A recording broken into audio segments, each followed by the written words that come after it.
أعوذ بالله من الشيطان الرجيم بسم الله الرحمن الرحيم يا أيها الذين آمنوا لا ترفعوا أصواتكم فوق صوت النبي ولا تجهروا له بالقول كجهر بعضكم لبعض أن تحبط أعمالكم وأنتم لا تشعرون۔ اے ایمان والو، تم اپنی آواز کو نبی کی آواز پر بلند مت کرو اور کھل کر کے بات مت کرو اس طرح جس طرح ایک دوسرے سے تم بات کرتے ہو، اس خوف سے کہ کہیں تمہارے اعمال حبط ہو جائے اور تم کو معلوم بھی نہ ہو۔ محترم میرے عزیزو، کل ہماری بات چلی تھی کہ نبی کی آواز کے اوپر اپنی آواز کو بلند نہ کرنا چاہیے، اور یہ حکم جیسے رسول اللہ صلی اللہ علیہ وسلم کی حیات طیبہ میں تھا، وہی حکم آپ کے روضہ اقدس پر آج بھی حکم ہے کہ آپ صلی اللہ علیہ وسلم کے روضے کے پاس زور سے کلام نہ کیا جائے، اس طریقے سے آواز نہ کی جائے جس سے آپ کو تکلیف ہو۔ جیسے ایک خادم اپنے آقا کے سامنے زور سے بات چیت نہیں کرتا، ایک فرما بردار بیٹا اپنے باپ کے سامنے زور سے آواز نہیں نکالتا، ایک شاگرد اپنے استاد کے سامنے زور سے آواز نہیں نکالتا، اس کو باپ کی شان کے خلاف سمجھا جاتا ہے، استاد کی شان کے خلاف سمجھا جاتا ہے۔ تو نبی کا مرتبہ یہ تو سب سے بڑھ کر کے ہے، تو ایک امتی کے لیے کس طریقے سے جائز ہوگا کہ اپنے نبی کے سامنے وہ آواز کو بلند کرے۔ تو جس طریقے سے یہ حکم آپ کی حیات طیبہ میں تھا، یہی حکم آج بھی آپ کے روضہ اقدس کے اوپر ہے کہ وہاں پر بھی زور سے آواز نہ کی جائے، شور نہ کیا جائے اور شور و شگب وغیرہ نہ کیا جائے۔ اور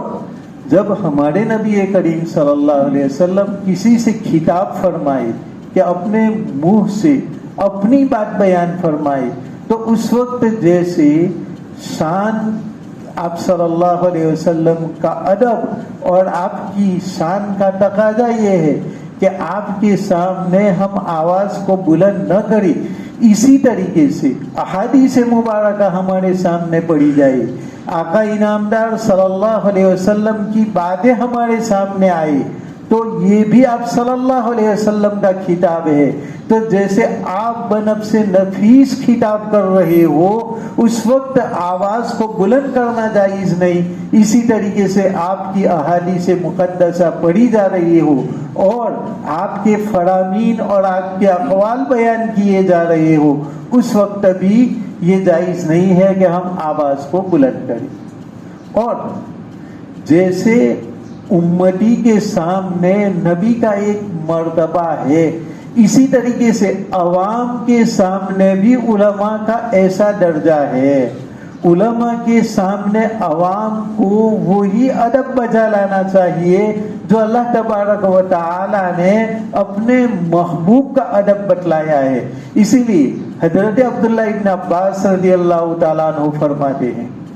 کہ جب میں کسی سے کوئی مسئلہ دریافت کرنے کے لیے جاتا ہوں تو میں ان کو آواز نہیں دیتا، ان کے گھر کے اوپر ان کے دروازے پر دستک نہیں دیتا کہ دستک دینے سے کہیں ان کے آرام میں خلل واقع ہو، اور میں ان کو آواز بھی نہیں دیتا ہوں، بلکہ میں بیٹھ جاتا ہوں یہاں تک کہ جب وہ اپنے کام سے ہی فارغ ہو کر کے باہر آئے، اس وقت میں ان سے مسئلہ دریافت کرتا ہوں۔ اور اندر والا گھر والا جو صحابی ہوتے، وہ عبداللہ ابن عباس رضی اللہ تعالیٰ عنہ کو اپنے دروازے پر بیٹھا دیکھ کر کے شرما جاتے اور کہتے کہ اتنے بڑے صحابی اور حضور اقدس صلی اللہ علیہ وسلم کے چچا جان بھائی، اور آپ اس طریقے سے یہاں پر بیٹھے ہو، ہم کو آواز دے دینا ہم نکل جاتے۔ تو وہ فرماتے تھے کہ نہیں، میں تم سے مسئلہ دریافت کرنے کے لیے آیا ہوں، اور علماء کی شان عوام کے درمیان ایسی ہی ہے جیسے امتی کے سامنے رسول کی شان ہوتی ہے۔ تو جیسے ایک رسول کو دستک دینا مناسب نہیں ہے، اسی طریقے سے میں نے بھی مناسب نہیں سمجھا کہ مجھے جن سے علم حاصل کرنا ہو ان کے سامنے میں دستک دوں اور آواز دوں، بلکہ میں بیٹھ جاؤں۔ تو یہ ادب بتلایا گیا ہے کہ علماء کی اگر مجلس ہو تو ایسی صورت میں اگر بات چیت چل رہی ہو تو اپنی آواز کو عالم کی آواز کے مقابلے میں پست رکھے، اور اگر ایک دوسرے سے گفتگو نہ چل رہی ہو تو اس طرح کی آواز نہ نکالے کہ اس طرح کی آواز نکالنے سے سامنے والے کو برا لگے، عالم کی شان کے خلاف معلوم ہو، ایسی آواز نہ نکالے۔ اور اس کی وجہ قرآن نے یہ بتلائی، ان تحبط اعمالکم وانتم لا تشعرون، کہ اگر تم نے نبی کے سامنے آواز بلند کی تو ایسا بھی ہو سکتا ہے کہ تم نے آج تک جتنے نیک عمل کیے وہ تمام کے تمام عمل حبط ہو جائے، اکارت جائے، اس کا اجر و ثواب ضائع ہو جائے اور تم کو اس کا علم بھی نہ ہو۔ گناہ کرنے کی بنا پر کبھی اجر ضائع نہیں ہوتا ہے، لیکن یہاں پر ایسا گناہ ہے کہ اس گناہ کی بنا پر نبی کی شان میں ہو سکتا ہے کہ گستاخی ہوئی ہو، کیونکہ ہمارا بڑا ہے، بڑے کے سامنے ہم بات کرتے ہیں، کھل کر کے کبھی بات کرتے ہیں، بے تکلفی سے بات کرتے ہیں، تو سامنے والے کو کبھی برا بھی لگتا ہے کہ ایک چھوٹا آدمی ہو کر کے میرے سامنے کیسی گفتگو کر رہا ہے، اور کبھی سامنے والے کی طبیعت میں انبساط ہو، طبیعت کھلی ہوئی ہو تو اس کو پورا معلوم نہیں ہوتا ہے کہ چلو ایسا تو چلتا ہے، لیکن کبھی طبیعت میں قبض ہوتا ہے، اکتاہٹ ہوتی ہے، ایسے وقت میں اگر کوئی چھوٹا آدمی ذرا بھی زور سے بات کرے تو پورا معلوم ہوتا ہے۔ تو اب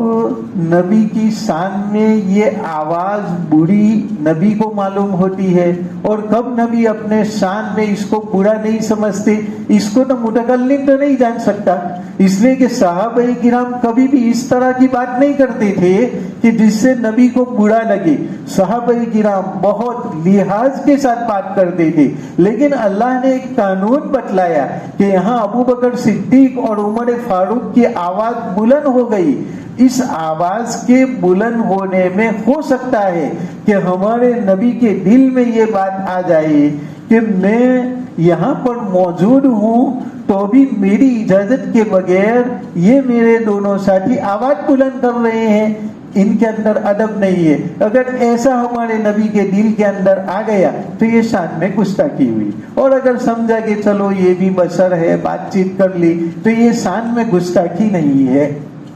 تو اب یہاں پر متکلم کے لیے اللہ تبارک و تعالیٰ نے احتیاطاً یہ حکم دیا کہ جب بھی نبی کی مجلس لگے تو تم زور سے آواز مت نکالو، کیونکہ تمہیں معلوم نہیں کہ اس تمہاری آواز سے ان کو برا لگتا ہے کہ نہیں۔ اگر نبی کو برا لگا تمہاری آواز بلند کرنے سے تو تمہارے اعمال کا اجر ختم ہو گیا، اور اگر نبی کو برا نہیں لگا تو تمہارے اعمال کا اجر ختم نہیں ہوا۔ لیکن تم تو نہیں جان سکتے کہ میری کون سی آواز سے دوسرے کو برا لگے گا، بیٹے کو بھی نہیں معلوم کہ میں کون سی آواز باپ کے سامنے زور سے بولوں گا تو برا لگے گا اور کب میں زور سے بولوں گا تو برا نہیں لگے گا۔ اس لیے ایک بیٹے کے لیے بہتر یہی ہے کہ وہ کبھی بھی باپ کے سامنے آواز بلند نہ کرے، کیونکہ معلوم نہیں کہ اس وقت ان کو برا لگے گا کہ نہیں لگے گا، تو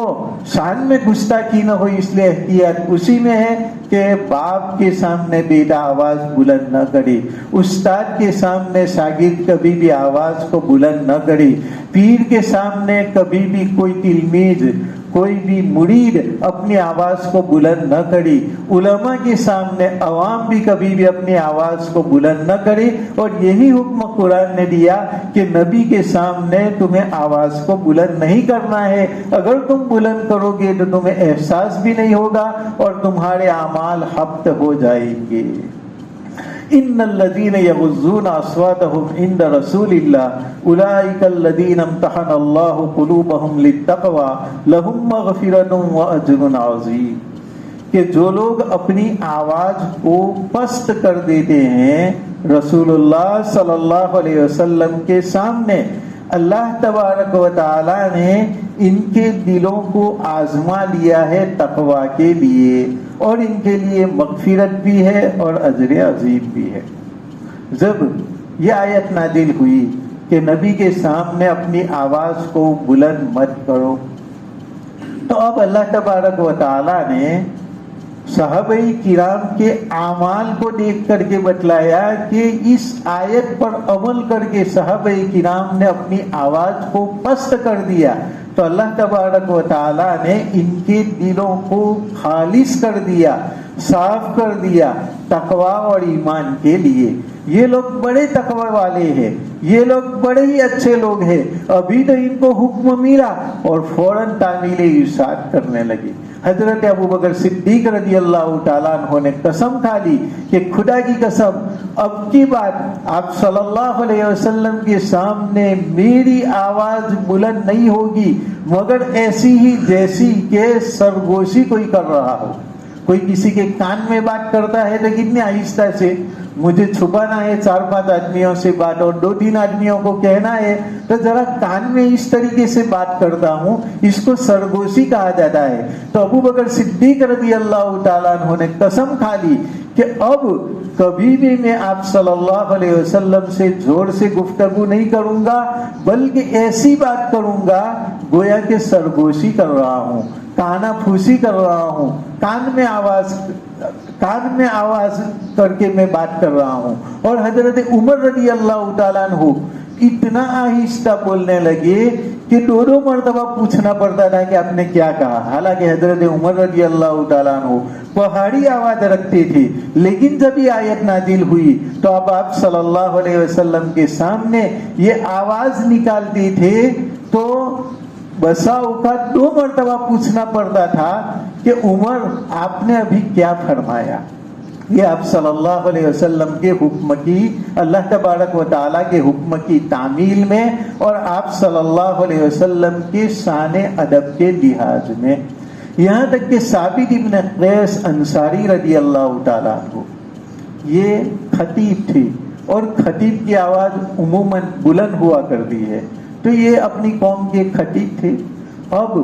یہ تو بڑے جہوری صوت پہاڑی آواز والے تھے، جب انہوں نے یہ سنا کہ یہ آیت نازل ہوئی تو وہ رونے لگے۔ ثابت ابن قیس رضی اللہ تعالیٰ عنہ جب انہوں نے یہ آیت سنی کہ نبی کی آواز کے اوپر اپنی آواز کو بلند مت کرو، تو اپنے گھر کے آگے راستے کے اندر خوب زیادہ رونے لگے۔ ایک صحابی حضرت عاصم ابن عدی ان کا گزر ہوا، پوچھا کہ ثابت تم کیوں رو رہے ہو؟ تو فرمایا کہ یہ جو آیت نازل ہوئی وہ تو میرے ہی بارے میں نازل ہوئی، کیونکہ میں تو بہت زیادہ بلند آواز کرنے والا ہوں، اور قرآن مجید میں اللہ تبارک و تعالیٰ نے ارشاد فرمایا کہ اگر نبی کی آواز پر آواز بلند کرو گے تو تمہارے اعمال حبط ہو جائیں گے، اکارت جائیں گے، اعمال کا ثواب ختم ہو جائے گا۔ تو میں نے تو اب تک جتنے کام کیے وہ میرے تمام کے تمام اعمال ضائع ہو گئے، کیونکہ میری آواز تو سخت ہی ہے اور میں تو ہمیشہ نبی کے سامنے سخت ہی بولتا ہوں۔ حضرت عاصم ابن عدی رضی اللہ تعالیٰ عنہ حضور اقدس صلی اللہ علیہ وسلم کے پاس آتے ہیں اور کہتے ہیں کہ یا رسول اللہ، اس طریقے سے ثابت ابن قیس رو رہے ہیں اور برابر روئے جا رہے ہیں، اور وہ تو یہ سمجھ رہے ہیں کہ یہ آیت میرے ہی لیے ہے۔ آپ نے فرمایا کہ جاؤ ان کو بلاؤ، یہ آیت ان کے لیے نہیں ہے، ان کی تو آواز فطری طور پر بلند ہے، اور قرآن مجید میں جو مذمت بیان کی گئی وہ تو ان لوگوں کی جو جان بوجھ کر کے نبی کی شان میں گستاخی کرنے کے قصد سے آواز کو بلند کرتا ہے، اور جان بوجھ کر کے آواز بلند کر کے وہ احتیاط نہیں رکھتا کہ نبی کو برا لگتا ہے یا نہیں لگے گا، ایسا کوئی لحاظ ہی نہ کرے اور آواز بلند کرے، ان کے لیے یہ آیت ہے۔ اور جن کی آواز طبیعی طور پر ہی بلند ہو، بسا اوقات بعضوں کی آواز ہی بلند ہوتی ہے، اب بلند آواز ہوتی ہے تو پھر ان کے اوپر تو کوئی گناہ نہیں ہوتا. جیسے ایک آدمی کے متعلق مشہور تھا کہ اس کو گالیاں دینے کی بہت عادت تھی, گالیاں کر کے وہ ایسا ہی بولتا تھا, سالے, سور, بدماش, اس طریقے سے ایسے بولنے کی اس کی عادت تھی. اب یہ اس کی زبان پر جاری ہو جاتا تھا, اس لیے اب قوم کو برا لگا. اس کے جو محلے والے تھے, خاندان والے تھے, تو انہوں نے کہا کہ اب ہم ان کے ساتھ بات چیت نہیں کریں گے, کیونکہ جب بھی کسی کو بلاتا ہے تو یہی بولتا ہے کہ سالا, سور, بدماش, ایسے ہی عادت. اس لیے گاؤں والوں نے ان کے ساتھ بولنا ترک کر دیا, محلہ والوں نے. انہوں نے کسی عالم سے بات کی کہ یار یہ عالم صاحب کو کہا کہ یہ سب محلے والے میرے ساتھ بات چیت نہیں کرتے اور ان کو گناہ ہوگا, ذرا ان کو سمجھاؤ. عالم نے ان کو سمجھایا گاؤں والوں کو کہ بھائی اس آدمی کے ساتھ تم قطع تعلق کر دے ہو, 3 دن تک تم اگر قطع تعلق کرو گی تو پھر تم گنہگار بنو گی. جو آدمی 3 دن تک اپنے بھائی کے ساتھ تعلق نہیں رکھتا تو وہ اس کے لیے حرام ہوگا اور اس کو اللہ تبارک و تعالی عذاب کرے گا. تو کوئی آدمی اپنے بھائی کو 3 دن سے زیادہ نہ چھوڑے, زیادہ سے زیادہ 1 دن نہ بولے, 2 دن, تیسرے دن تو بول جانا چاہیے. تمہارا لحاظ کیا کہ کسی سے کچھ برا لگا تو ہمارے جذبات کو ٹھیس پہنچتی ہے, تو جذبات کا لحاظ کیا, 1 دن نہ بولو, 2 دن مت بولو, لیکن پھر ہمیشہ کے لیے قطع تعلق کرنا فرمایا کہ لا یحجر احدکم اخاہ ثلاثۃ ایام, کہ کوئی آدمی اپنے بھائی کو 3 دن تک نہ چھوڑے رکھے. تو بھائی عالم نے بھی اس کو سمجھایا کہ 3 دن تک تو بولنا جائز نہیں ہے. تو پھر انہوں نے کہا کہ بھئی یہ گالیاں بہت زیادہ بولتا ہے اور اس کی عادت ہی ہے گالیاں بولنا, تو پھر ہم اس کے ساتھ کیسے بات چیت کریں گے. تو پھر عالم نے اس کو بتلایا کہ بھئی سنا کہ تم گالیاں بہت بولتے ہو. کہا نہیں, میں تو بالکل نہیں بولتا. کہا کیا تم یہ بولتے ہو سور, بدماش؟ ہاں کہ اب نہیں بولوں گا کہ میں. چلو, تو لوگوں نے کہا کہ ایسے نہیں, وہ بولتا ہے کہ میں نہیں بولوں گا لیکن بعد میں بولتا ہی ہے, اس لیے ایسا کرو کہ مجمع کے سامنے اس کو کھڑا کرو اور کھڑا کر کے بولو کہ اب سے میں کبھی گالی نہیں بولوں گا. تو سب کے سامنے جب وہ بولے گا تو پھر وہ اس کی خلاف ورزی کرے گا نہیں. تو عالم نے کہا کہ دیکھو تمہیں اس طرح سب کے سامنے مجمع پورا کا پورا ہوگا اور وہاں تمہیں قسم کھا کر کے کہنا ہے کہ میں گالیاں نہیں بولوں گا. ہاں میں قسم کھا کر کے کہوں گا سب کے سامنے.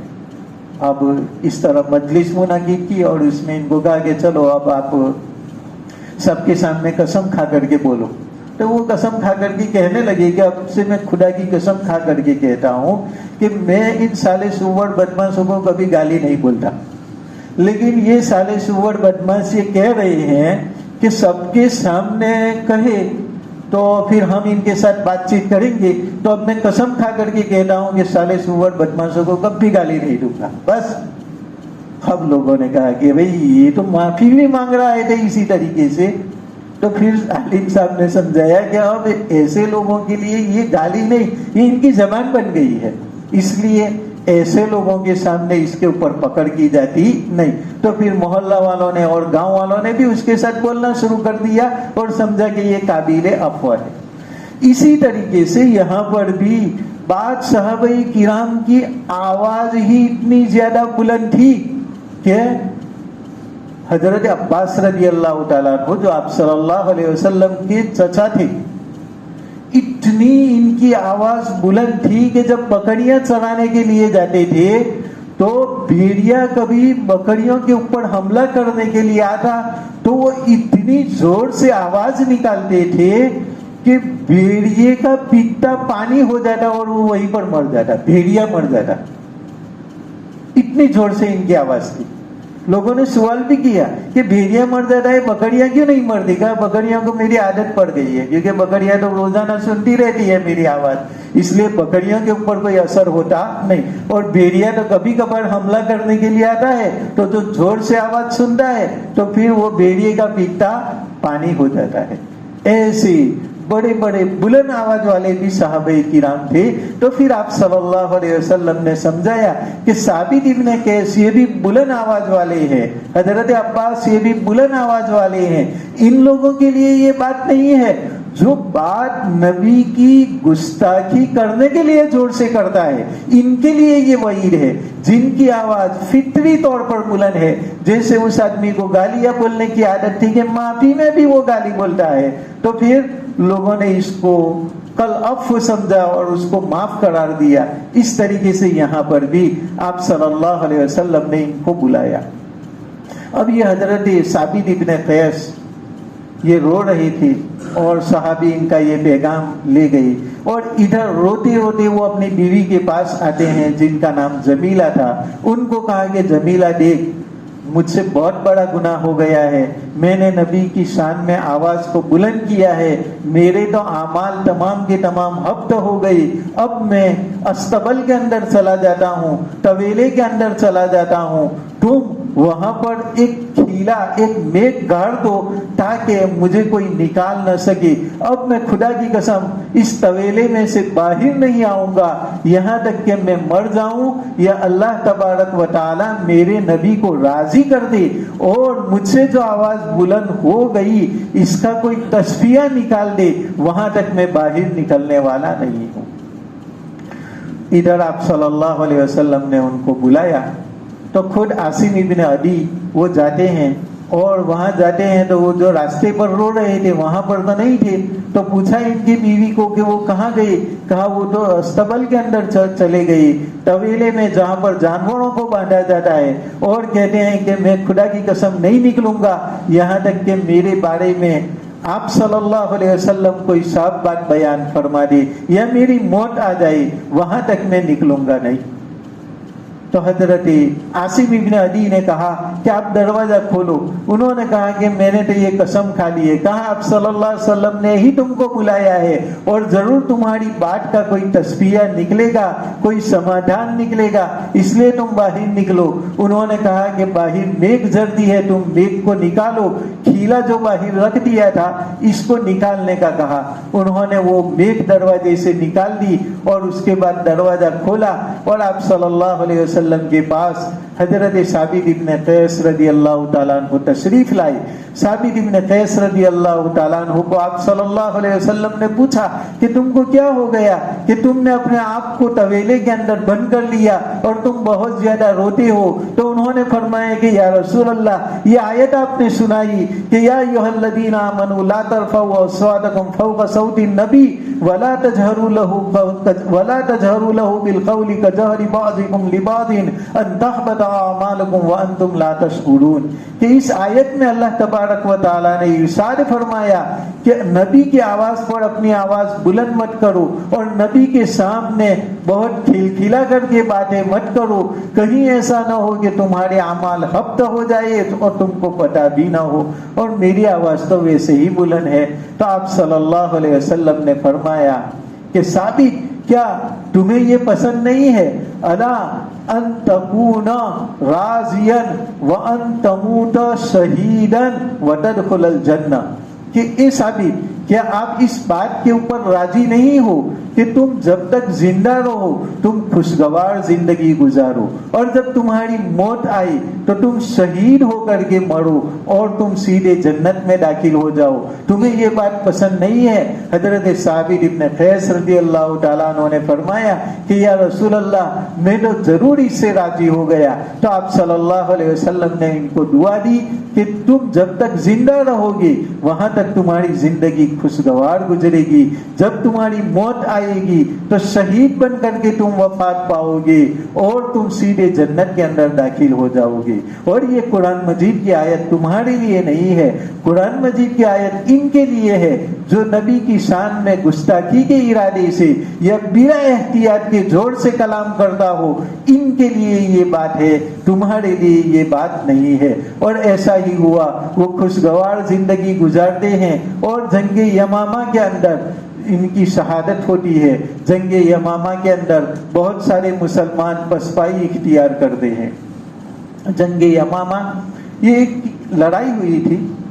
جس کے اندر ایک آدمی نے نبوت کا دعویٰ کیا تھا، مسیلمہ کذاب۔ مسیلمہ کذاب نے نبوت کا دعویٰ کیا تھا، اور ابو بکر صدیق رضی اللہ تعالیٰ عنہ کے دور کے اندر یہ بات ہوئی تھی تو حضرت ابو بکر صدیق رضی اللہ تعالیٰ عنہ نے ان پر حملہ کیا تھا. اس میں مسلمان پسپائی اختیار کر رہے تھے اور ایک موقع ایسا بھی آیا کہ مسلمان تھوڑے پیچھے ہٹ رہے تھے. اسی وقت ثابت ابن قیس رضی اللہ تعالیٰ عنہ حضرت سالم رضی اللہ تعالیٰ عنہ سے فرماتے ہیں کہ سالم، ہمارے نبی کریم صلی اللہ علیہ وسلم کے زمانے میں جب ہم دشمنوں پر حملہ کرتے تھے تو اپنی جانوں کی کوئی پرواہ نہیں کرتے تھے اور اللہ کے راستے میں جان قربان کر دیتے تھے. یہ کیا ہے کہ مسلمان پسپائی اختیار کرتے ہیں؟ اور انہوں نے زور سے نعرہ لگایا اور ان دونوں نے ڈٹ کر کے مقابلہ شروع کر دیا. یہاں تک کہ ایسا مقابلہ کیا کہ مسلمانوں کی جانوں کے اندر جان آ گئی اور مسلمان بے جگری کے ساتھ مقابلہ کرنے لگے اور یہ داد شجاعت دیتے ہوئے شہید ہو گئے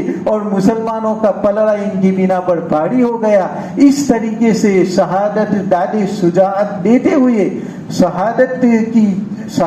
کی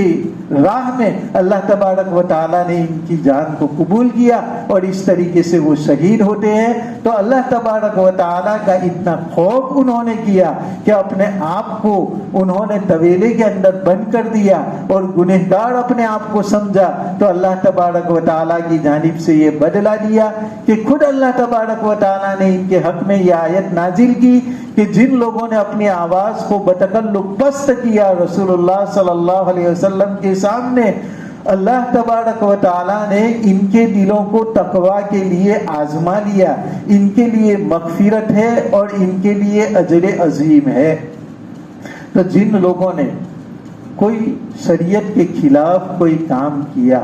لیکن جب ان کو شریعت کا حکم پہنچ گیا اور انہوں نے شریعت کے مطابق عمل کر لیا تو جہالت یا گناہ کی بنا پر جو کام ہو گیا تھا اللہ تبارک و تعالیٰ اسے معاف فرما دیتے ہیں اور اجر جزیل سے نوازتے ہیں. یہاں پر چونکہ ان کا کوئی گناہ نہیں تھا لیکن وہ سمجھے اپنے طور پر کہ یہ گناہ ہے، پھر آپ صلی اللہ علیہ وسلم نے ان کو بشارت سنائی تو اب انہوں نے حتی الامکان اپنی آواز کو پست کیا. ابو بکر صدیق نے پست کیا اور اتنی آواز کرتے تھے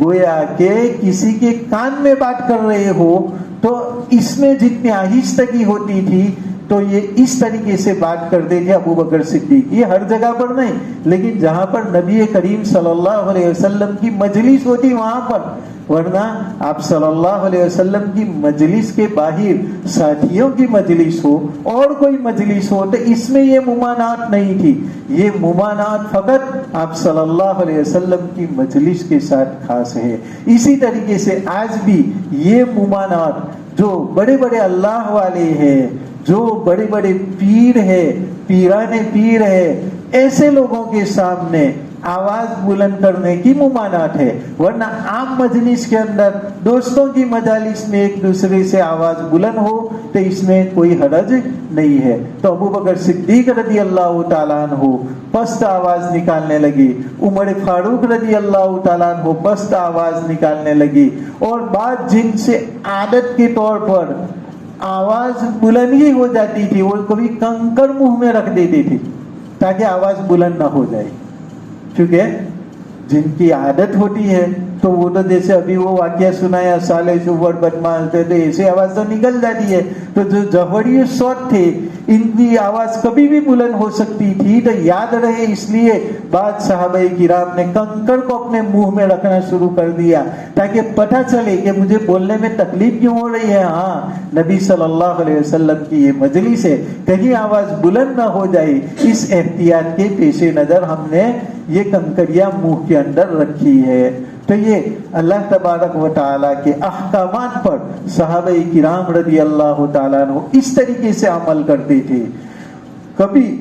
حکم نازل ہوتا ہے کہ شراب حرام ہے، حالانکہ شراب ان کی گٹھیوں کے اندر پڑی ہوئی تھی. یہ لوگ شراب بہت زیادہ پیتے تھے اسلام آنے سے پہلے، یہاں تک کہ شروع اسلام کے اندر شراب پینے کی ممانعت جو نازل ہوئی وہ فقط نماز کے وقت میں کہ یا ایھا الذین آمنوا لا تقربوا الصلاۃ وانتم سکارا، کہ جب تم نشہ کی حالت میں ہو تو تم نماز کے قریب مت جاؤ. اور اوقات کے اندر شراب پینا جائز تھا، لیکن پھر ایک مرتبہ شراب پی، حرام نہیں تھی شراب، اور اسی دوران صحابہ نے شراب پی کر کے ایک دوسرے کے خلاف بولنا شروع کر دیا، اور مہاجرین اور انصار میں ایک دوسرے کے خلاف اشعار بولنے لگے، قریب تھا کہ جنگ چھڑ جاتی۔ اس موقع پر حضرت عمر رضی اللہ تعالیٰ عنہ نے کہا کہ یا رسول اللہ، کوئی شراب کے بارے میں شافی آیت نازل ہونی چاہیے جس کی بنا پر اب یہ لڑائی جھگڑے وغیرہ ختم ہو جائے۔ تو پھر اس کے بعد اللہ تبارک و تعالیٰ نے یہ آیت نازل کی، انما الخمر والمیسر والانصاب والازلام رجس من عمل الشیطان فاجتنبوہ لعلکم تفلحون، کہ ابتدا میں تو یہ کہا تھا کہ نماز کے اوقات میں تم شراب کے قریب مت جاؤ، ابتدائی اوقات میں یہ کہا تھا کہ بھئی شراب اس کے اندر گناہ زیادہ ہے، نقصان زیادہ ہے اور فائدے کم ہے، لیکن اب اس کے بعد جب دونوں کے درمیان جنگ چھڑ گئی صحابہ کرام کی دو جماعتوں کے درمیان، تو آیت نازل ہوتی ہے کہ اب بالکل شراب کے قریب مت جاؤ، اس لیے کہ شراب کے ذریعہ شیطان دو انسانوں کے درمیان جھگڑا کراتا ہے، اللہ کے ذکر سے روکتا ہے، اب تم شراب سے رک جاؤ۔ تو وہ صحابہ کرام جن کی گٹھیوں میں شراب پڑی ہوئی تھی، آج انہوں نے شراب کو بہانا شروع کر دیا، اور مدینہ کی گلیوں میں اتنی شراب بہاتے ہیں کہ جب 2-3 سال بارش ہوتی ہے تو بارش میں جو بارش جب پانی کے اندر زمین کے اندر جاتی ہے تو جو شراب پہلے بہائی گئی تھی، اس شراب کی بدبو اندر سے آتی تھی۔ 1-2 سال تک ایسا ماحول رہا، اتنی زیادہ شرابیں انہوں نے بہائی پانی کے زمین کے اندر۔ تو آج کل ہم تو کیا کریں گے کہ بھئی یہ چیز حرام ہونے والی ہے تو جلدی جلدی سے پی جائیں گے، لیکن ایسا نہیں کیا، بلکہ صحابہ کرام نے اس کو شروع کر دیا بہانا، یہاں تک کہ بعض صحابہ کرام نے تجارت کرنا چاہا کہ چلو کافروں کو بیچ دو، کافروں کو بیچتے تو حرج کیا ہے؟ ایسا ہوتا ہے نا کہ بھئی یہ گھر میں ٹی وی وغیرہ رکھتے ہیں تو بعض لوگوں کی بات سمجھ میں آ جاتی ہے، تو پھر وہ کہتے ہیں کہ چلو بھائی اب ہم ٹی وی نہیں رکھیں گے، لیکن یہ ٹی وی ہے اس کا کیا کریں، چلو کہ اس کو بیچ دو۔ تو بھائی تم بیچو گے تو خود تو اس سے بچو گے، لیکن دوسرے کو تو اس کے اندر پھنساؤ گے۔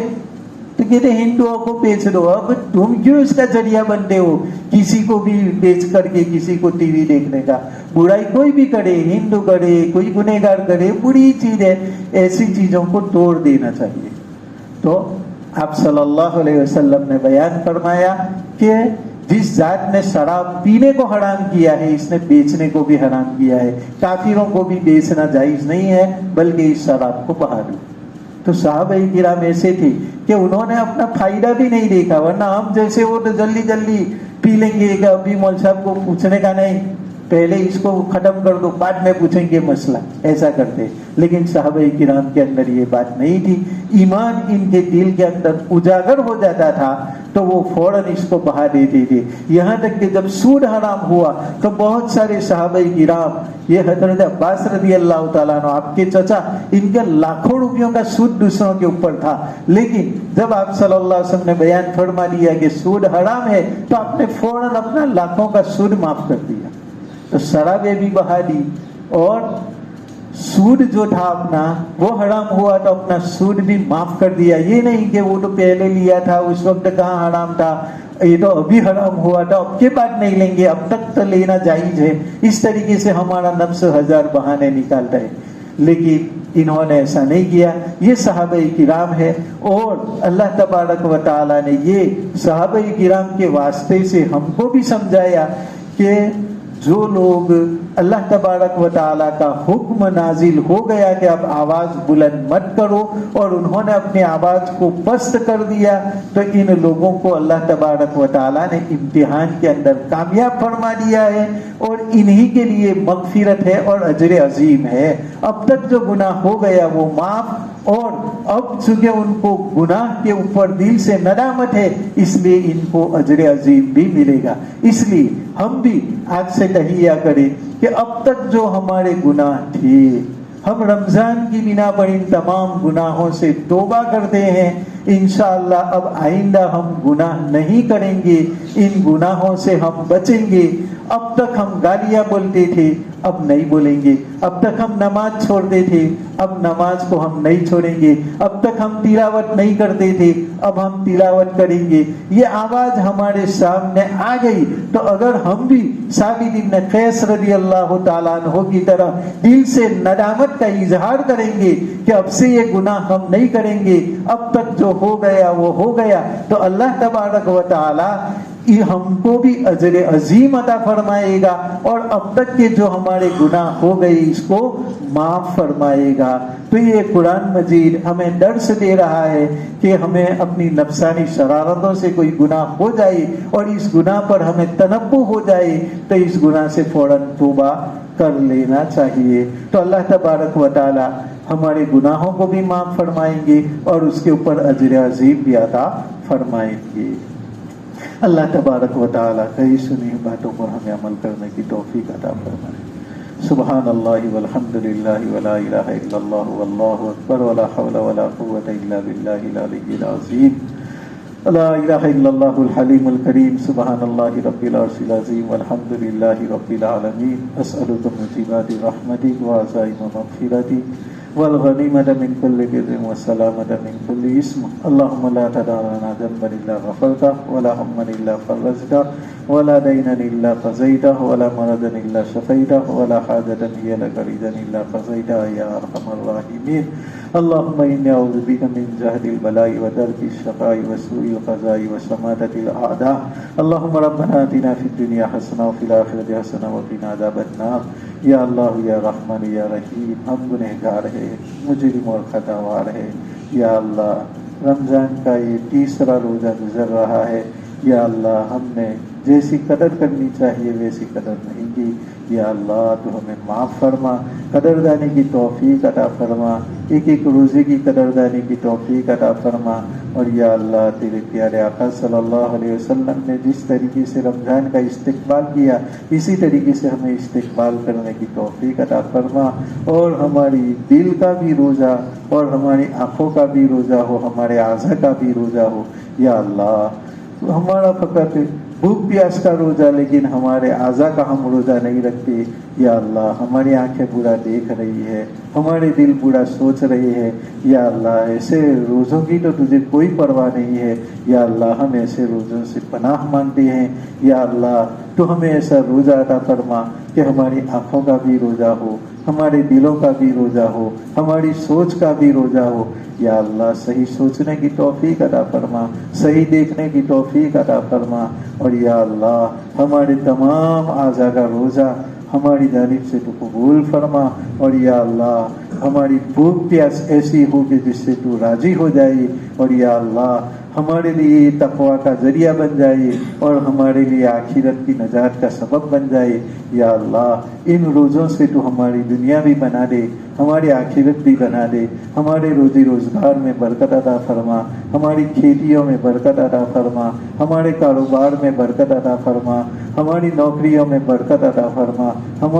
ہماری روزیوں میں برکت عطا فرما۔ یا اللہ ہمیں عزت کی روزی تو عطا فرما، کسی کا محتاج نہ بنا، اور یا اللہ تو ہمارے اعمال کو بھی خالص لوجہ اللہ بنا دے۔ یا اللہ ہمیں ریاکاری سے بچا لے اور ہمارے اعمال کو خالص تیرے لیے بنا لے۔ یا اللہ ہماری دنیا بھی بنا دے، آخرت بھی بنا دے، اور یا اللہ روزہ جو خیر خواہی کا مہینہ ہے صحیح معنی میں ہمیں خیر خواہی کرنے کی توفیق عطا فرما، ہمارے دلوں میں اتفاق پیدا فرما، آپس میں جو ہماری پریشانیاں ہیں وہ دور فرما، آپس میں ایک دوسرے سے جو عداوتیں ہیں وہ دور فرما، ایک دوسرے سے خلش باقی رہ گئی ہے یا اللہ ان خلشوں کو دور فرما، ہمارے دلوں کو صاف بنا دے، ایک بنا دے، نیک بنا دے، بھائی بھائیوں کے اندر صلح پیدا فرما دے، اور باپ اور بیٹے کے اندر صلح پیدا فرما دے، ماں اور بیٹیوں کے اندر صلح پیدا فرما دے، دو خاندانوں میں صلح پیدا فرما دے، محلہ والوں میں صلح پیدا فرما دے، بستی والوں میں اتفاق پیدا فرما دے، اور یا اللہ بستی والوں کو مل جل کر کے رہنے کی اور ایک دوسرے کے ساتھ حسن سلوک کرنے کی توفیق عطا فرما، بھائی چارہ عطا فرما، اور ہمارے تمام گناہوں کو معاف فرما، اور رمضان مبارک میں ہمارے آقا صلی اللہ علیہ وسلم نے خیر کی لائن سے جو جو مانگا ہے وہ ہمیں عطا فرما. جن سرور و فتن سے پناہ چاہیے اس سے ہمیں